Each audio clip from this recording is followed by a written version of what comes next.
नमस्कार, मैं अनीता चौधरी और प्रेरणा विमर्श इस कार्यक्रम में आप सभी का स्वागत है।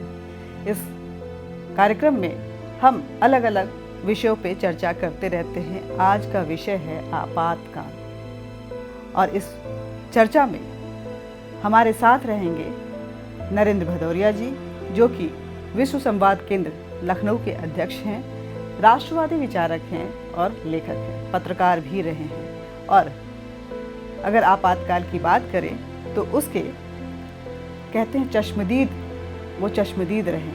आपातकाल को इन्होंने महसूस किया है, आपातकाल के दौरान कई काम किए हैं ज़मीनी स्तर पे, और आपातकाल क्या होता है अपनी आँखों से देखा है।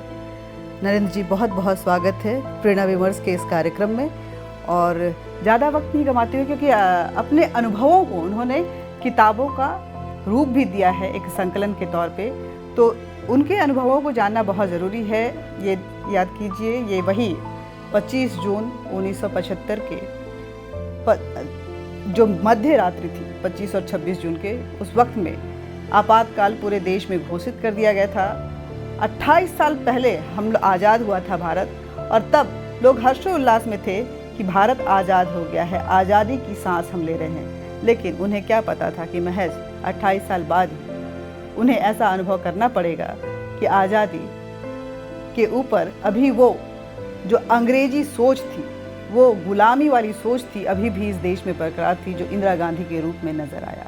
इंदिरा गांधी को किसी भी तरह की जो ना है वो बिल्कुल बर्दाश्त नहीं था, और इस ना को उन्होंने जिस तरह से आपातकाल के रूप में तब्दील किया था, ये एक काला अध्याय भारत का था। हाईकोर्ट की तरफ से, इलाहाबाद हाईकोर्ट की तरफ से ये आदेश आया था कि उनको त्यागपत्र दे देना चाहिए, क्योंकि उनके इलेक्शन को वैलिड नहीं ठहराया गया था, और इंदिरा गांधी और संजय गांधी इसके लिए राजी नहीं है। नरेंद्र जी, न्यायपालिका को नहीं मानती थी, संविधान को नहीं मानती थी, जनता के भावनाओं को नहीं समझती थी, लेकिन भारत की नेता, लीडर, जननायक बनने का वो सपना शौक रखती थी, सपना देखती थी। क्या था वो आपातकाल?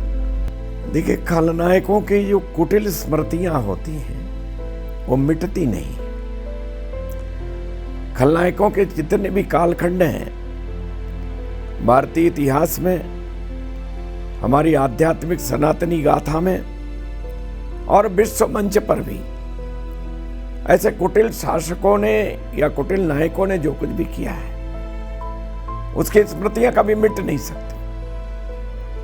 उन्हें हम क्षमा कर सकते हैं, लेकिन वो क्षमा योग्य नहीं है। रामचरितमानस में एक चौपाई आती है,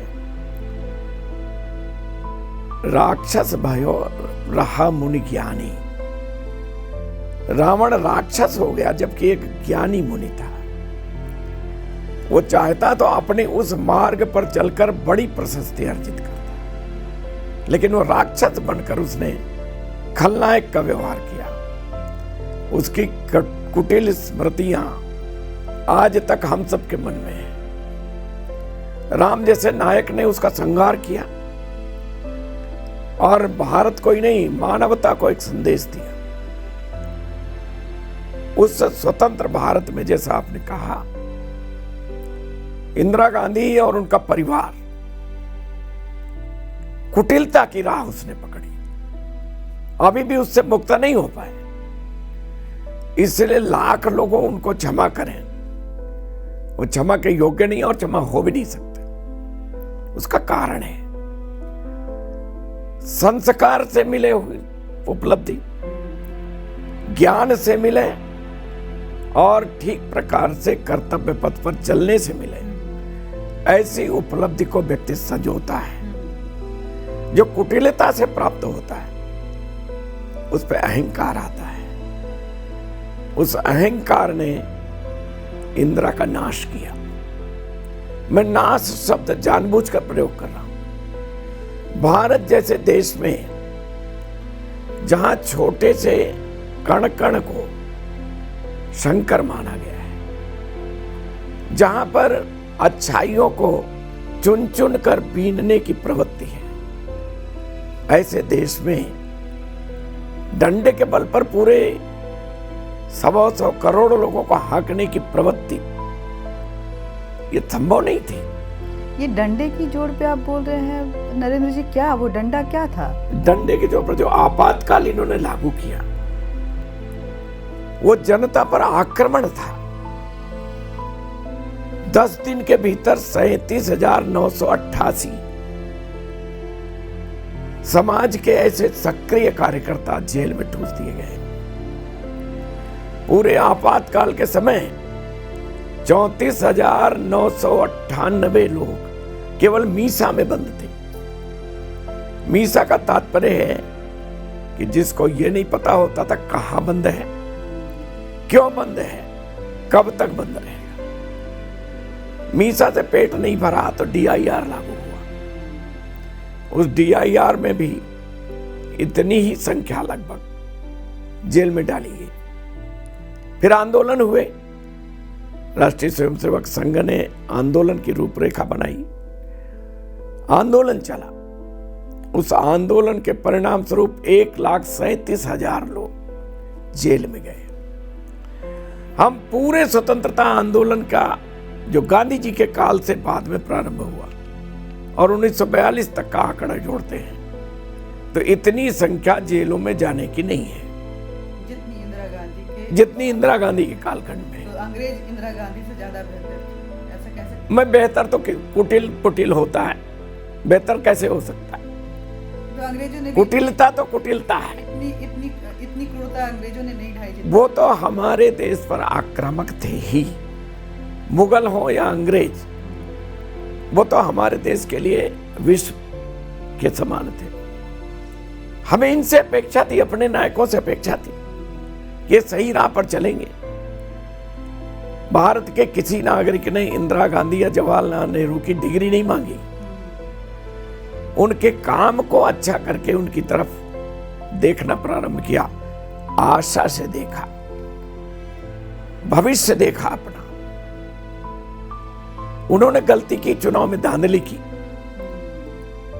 मैं उस चुनाव के दौरान एक कार्यकर्ता के नाते काम करता था, इंदिरा गांधी के विरुद्ध काम किया था। इंटर की कक्षा में पढ़ता था। 1 महीना पूरा स्कूल से बाहर रहा और मैं जानता था ये चुनाव ये हार रही। समाज पसंद नहीं कर रहा था। जो महिला 71 के चुनाव में, 71 के जो बांग्लादेश का गठन हुआ, सृजन हुआ, उसमें महानायिका के रूप में चुनी गई हो, समाज ने स्वीकार किया हो, उसका घमंड इतना ऊपर उठ गया कि वो नीचे आ नहीं था, धराशायी हो गई। क्रूरता की कई कहानियां बताई जाती हैं। मैं तो शायद उस दौर की साक्षी नहीं हूँ, लेकिन बताया जाता है कि लोगों के ऊपर जो अत्याचार ढाए गए मीसा के अंतर्गत, आपातकाल में खासकर एक अभियान चला नसबंदी का, महिलाओं पुरुषों की नसबंदी। यह हिटलर के कालखंड में जर्मनी में पहली बार हुआ था।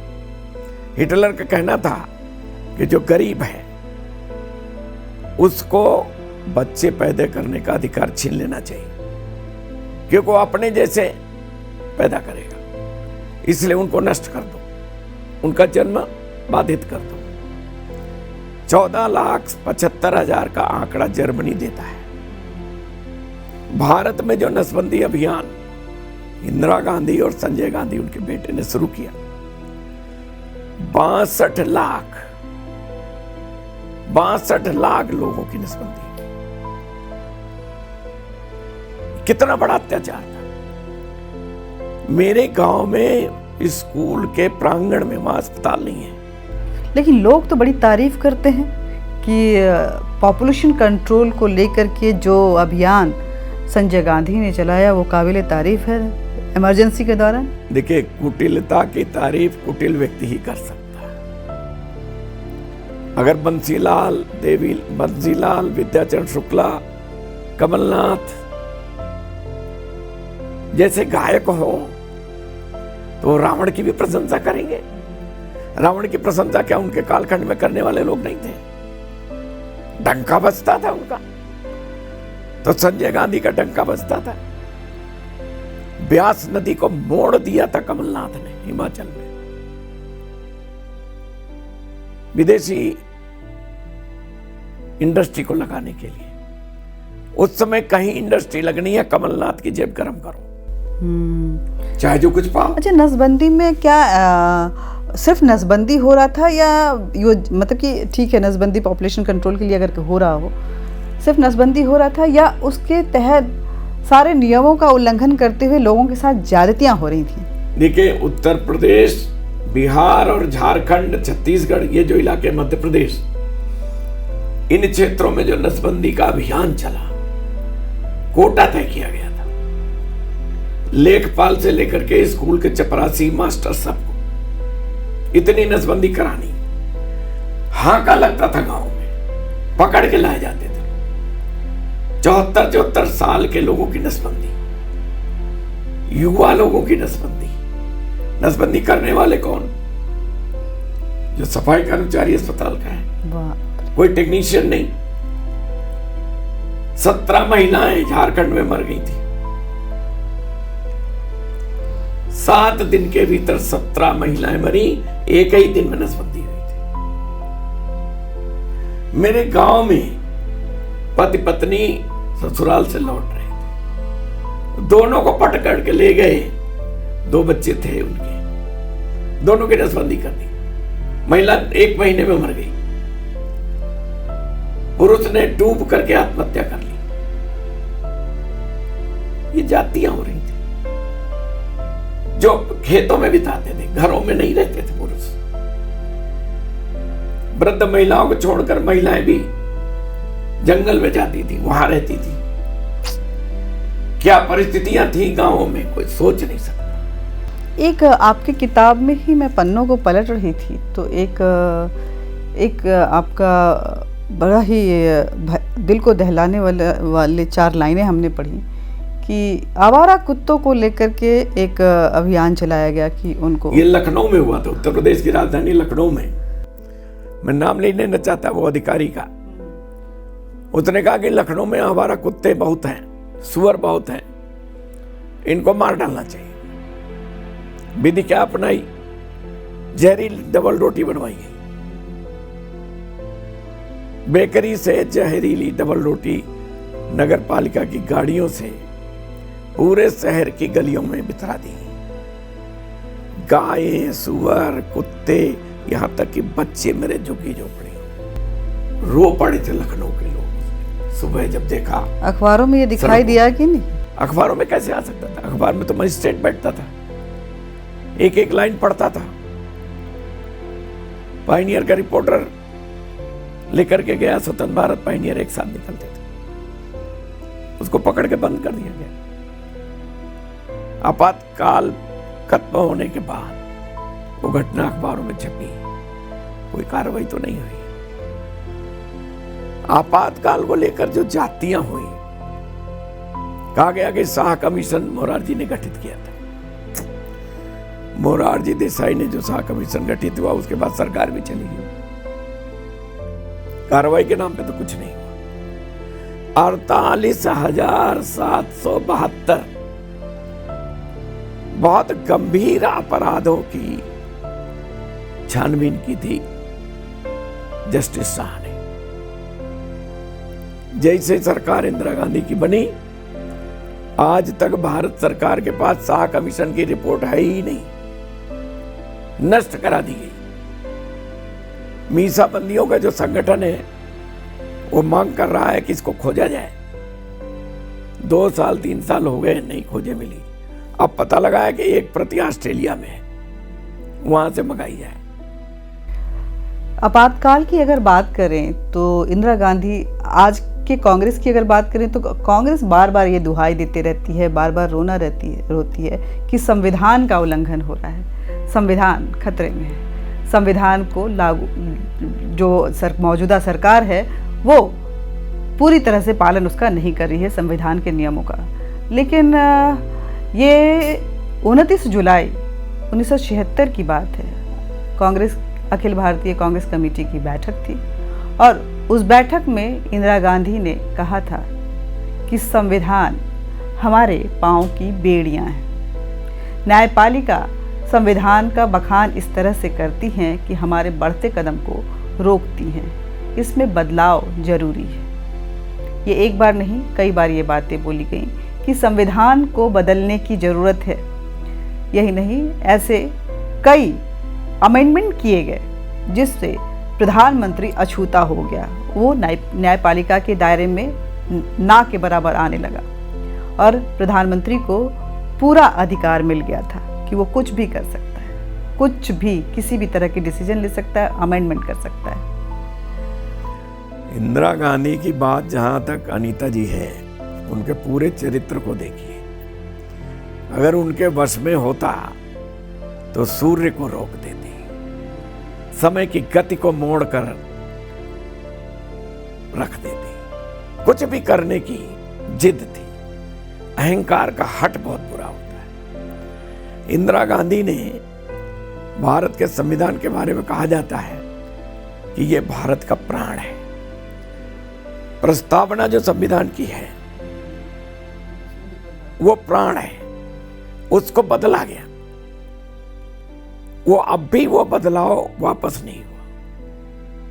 धर्मनिरपेक्ष सेकुलर शब्द के नाते सेकुलर और सोशलिस्ट ये शब्द हमारे संविधान में क्यों जोड़े गए? उसकी मूल भावना में सर्वधर्म समभाव पहले से है। इसकी अतिरिक्त आवश्यकता क्यों थी? क्योंकि इंदिरा गांधी को उस कालखंड में जो कम्युनिस्ट ताकतें थीं विदेशों से, वो उनकी गोद में बैठ रही थी। भारत में तानाशाही, कम्युनिज्म की तानाशाही। क्या आपको लग रहा था कि भारत उस आपातकाल के एक लिटमस टेस्ट था, एक प्रयोग था जिससे कम्युनिज्म को यहाँ पे इम्प्लीमेंट किया जा सके? देखिए, हम घिरे हैं कम्युनिज्म से, घिरे हैं। किसी देश का नाम लेने की आवश्यकता नहीं,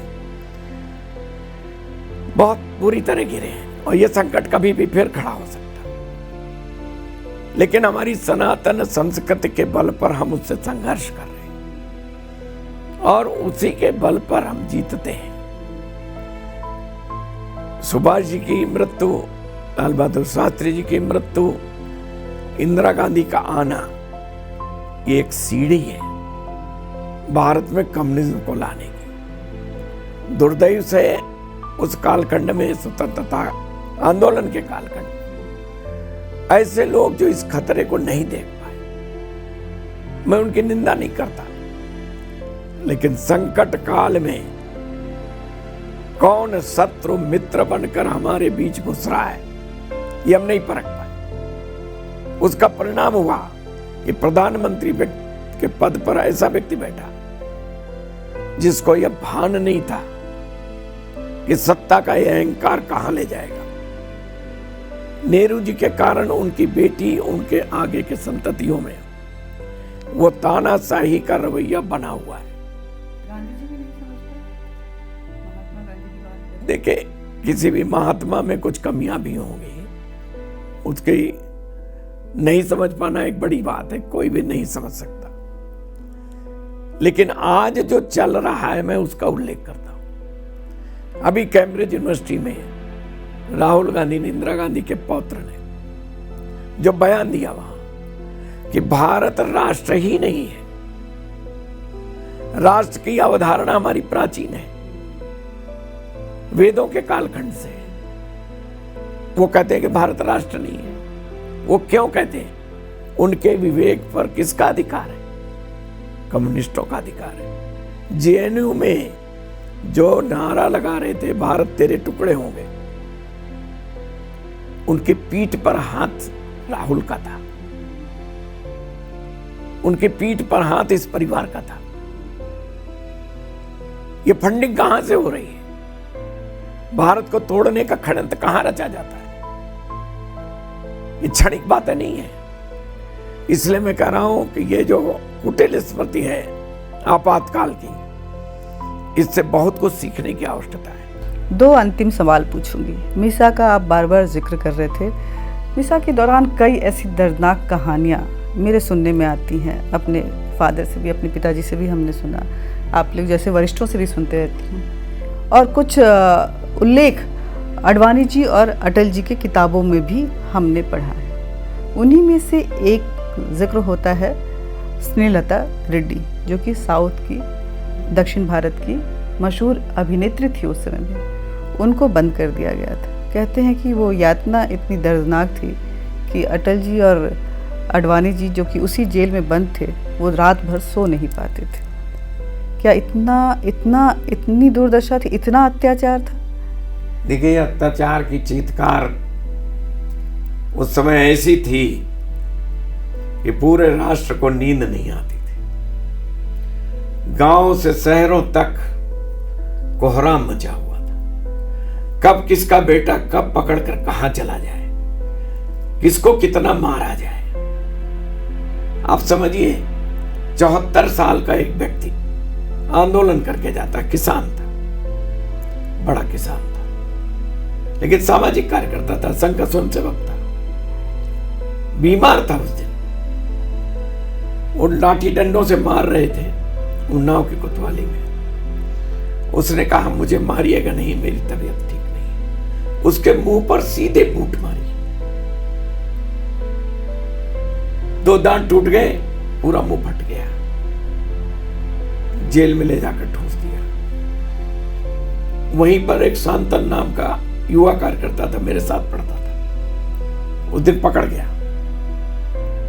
17 दिन तक अपने नित्य कर्म नहीं कर सकता था। नाखून उखाड़े गए थे प्लास से, आलपिन घुसेड़ी गई थी, 7 उंगलियों में 5 एक तरफ। आप कल्पना कर सकते हैं अत्याचार की क्या सीमा थी। राजकुमार नाम का एक लड़का था, राम कुमार एक था, वैभव कृष्ण एक था, बनारस का जवाहर नाम का कार्यकर्ता। कुत्ते छोड़ दिए, डिप्टी एसपी ने 2 विदेशी कुत्ते पाल रखे थे, आक्रामक थे। 13 घाव लगे थे, मन में मांस नोच लिया। एक घटना नहीं है। 63 साल की एक बूढ़ी मां को, जो विकलांग थी, उसके कमर में लात मार दी क्योंकि उसने संघ के एक प्रचारक को भोजन नहीं दिया।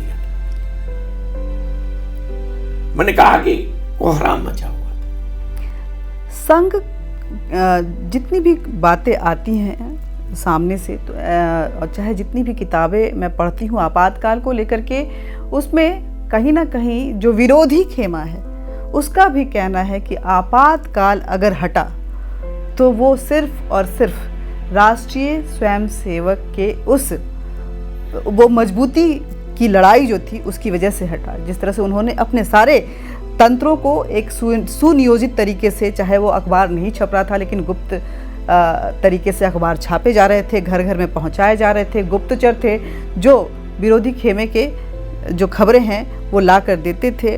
चाहे जितनी भी यातनाएं दी जा रही थी, संघ अडिग था और लोगों को जन जागरण में वो अपने आप को पूरी तरह से झोंक चुका था।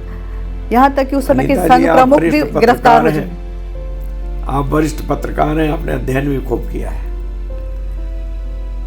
गहन अंधकार का चीत्कार बहुत भयानक होता है, कोई सुनने वाला नहीं था। राष्ट्रीय स्वयंसेवक संघ जैसी दैवी शक्ति न होती तो अंधकार मिटता नहीं। आज हम उन कम्युनिस्ट देशों की तरह करा रहे होते जिनको आंख उठाकर देखने, आवाज निकालकर बोलने की शक्ति नहीं है। भूल चुकी है उनकी आबादी कि ये भी कोई शक्ति होती है। आज वैचारिक स्वतंत्रता की बात की शून्य थी उस समय। आडवाणी जी की पुस्तक में 19 जजों के नाम लिखे हैं जिनको प्रताड़ित किया गया था। जैसा चाहे डिक्टेट करते थे इंदिरा गांधी का बेटा।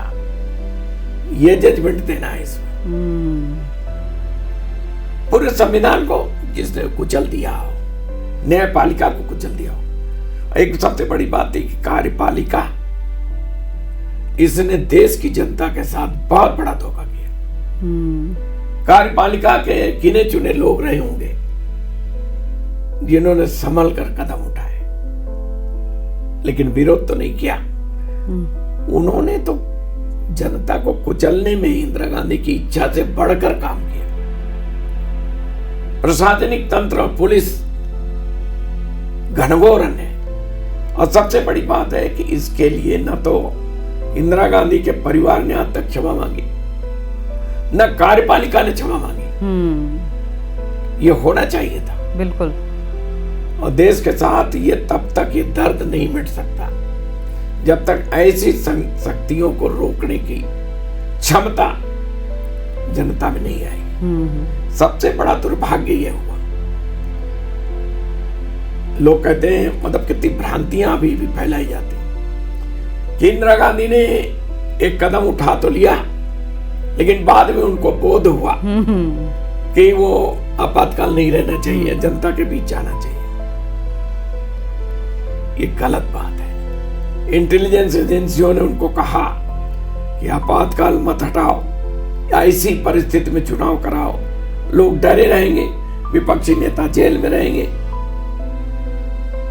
जनता मारे भय के या तो वोट नहीं करेगी, और करेगी तो आपको करेगी, प्रशासन आपको वोट दिला देगा। लेकिन धन्य है राष्ट्रीय स्वयंसेवक संघ, जिसने विपक्ष के उन धुरंधरों को,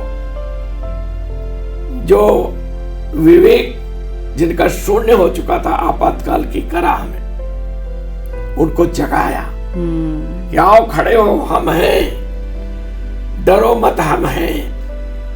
हम कौन? गांव-गांव का कार्यकर्ता, सामान्य स्वयंसेवक, उसकी शक्ति से वो दल बना। कुछ राम सेवक दल भी उस समय जब नहीं, जो पार्टी बनी, चुनाव हुए। कैसा दुर्भाग्य, जब प्रधानमंत्री बनने की बारी आई, 3 दावेदार खड़े हो गए। मोरारजी भाई थे ही, चौधरी चरण सिंह हमें चाहिए, और हमारे हरिजन नेता जगजीवन राम जी हमें चाहिए। जेपी ने बड़ी मुश्किल से 2 लोगों को बिठाया, मोरारजी की जिद को पूरा किया, लेकिन आगे जैसा होना था वो हुआ। एक बड़ा कारण उसके पीछे था, उस दल के टूटने का। इंदिरा गांधी की बी टीम उस पार्टी में विपक्ष के खेमे में घुस गई, क्योंकि उसको रोकने का कोई द्वार नहीं था, जो चाहे आ रहा था।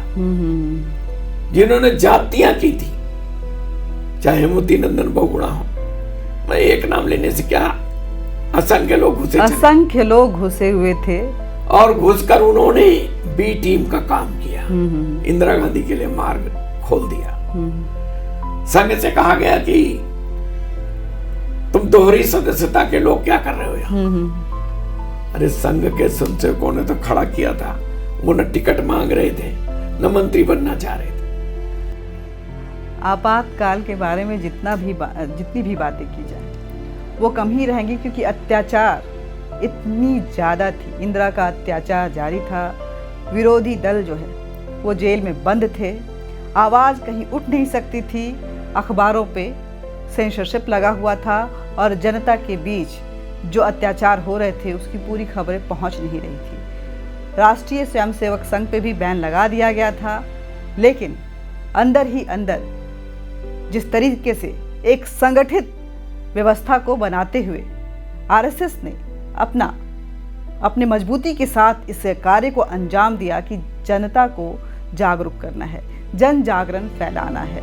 अगर चाहे जितनी भी ताकतें हों, जैसा कि नरेंद्र भदौरिया जी ने बताया कि अगर राष्ट्रीय स्वयंसेवक संघ इस देश में है और सनातन परंपरा जिंदा है, तो इस राष्ट्र का कोई बाल भी बांका नहीं कर सकता है। नमस्कार।